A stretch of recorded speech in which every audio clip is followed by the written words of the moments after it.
Saudara-saudari, Selamat malam semuanya. Malam ini kita akan mempelajari kesaksian Lukas.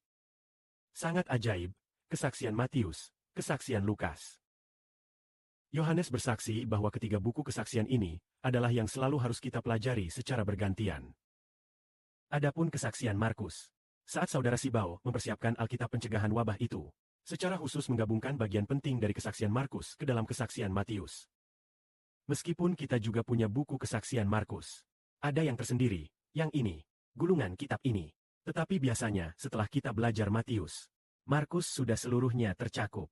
Mengapa kita harus dengan sungguh-sungguh mempelajari buku kesaksian gulungan dunia ini? Karena untuk bersaksi tentang satu pribadi yaitu bersaksi bahwa Yesus adalah Tuhan kita, dan Dia benar-benar Tuhan kita. Kita memahaminya, percaya, begitu percaya, supaya lebih banyak anak-anak dibaptis dan kembali ke dalam nama Tuhan yang muda, menjadikan orang anak-anak Kristus. Selanjutnya mari kita membaca isi bagian pertama tentang kesaksian Lukas. Isi bagian pertama menceritakan bahwa Lukas menulis surat kepada seorang saudara yang bernama Teofilo. Menulis surat ini kepada saudara ini. Untuk menulis apa?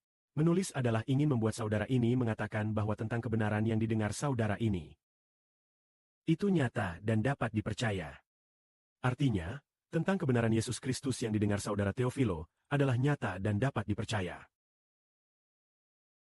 Untuk membuktikan bahwa itu nyata dan dapat dipercaya, Lukas sendiri menuliskan mulai dari Tuhan Yesus Kristus turun menjadi manusia, serta hal-hal yang dilakukan Tuhan Yesus Kristus semasa hidupnya.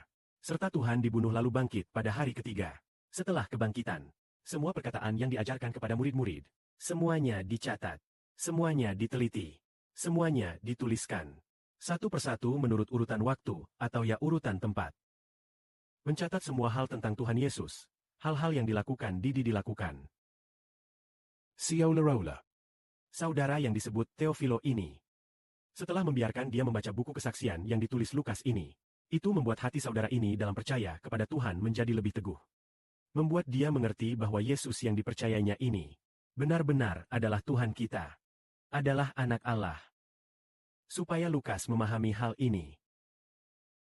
Marka Ya.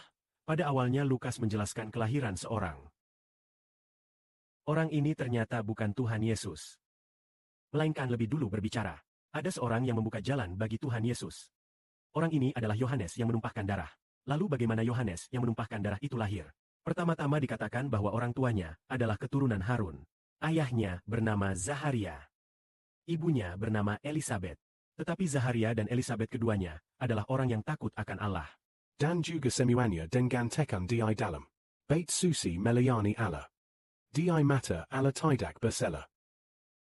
Hanya yang disayangkan adalah Elisabet usianya sudah sangat tua, tetap tidak hamil. Tidak mempunyai anak, Zakaria juga sudah lanjut usia.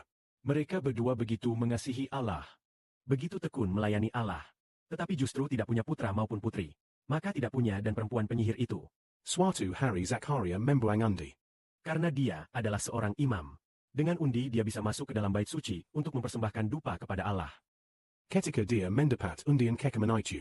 Ketika ia ke mezbah untuk mempersembahkan dupa kepada Tuhan. Malaikat pun menampakkan diri di hadapan Zakaria. Malaikat ini bernama Malaikat Gabriel. Maka ketika malaikat ini menampakkan diri, dia memberitahukan satu hal yaitu, istri Zaharia, Elisabet, akan memberi Zaharia seorang anak laki-laki. Anak laki-laki ini harus diberi nama Yohanes. Karena anak laki-laki ini akan menjadi pelopor pembuka jalan bagi Tuhan Kristus. Dan karena Zaharia tidak percaya bahwa istrinya sendiri akan melahirkan anak. Karena istrinya sendiri sudah sangat-sangat tua. Maka malaikat berkata, karena engkau tidak percaya, engkau akan menjadi bisu. Demikianlah Zaharia menjadi bisu. Lalu apakah istrinya akan hamil karena hal ini? Ternyata kemudian istrinya benar-benar hamil. Inilah yang mencatat hal-hal sebelum kelahiran Yohanes. Artinya orang tuanya sudah lanjut usia, baru mendapatkan dia. Biala kemuliaan bagi Bapa Surgawi dan Tuhan. Amin.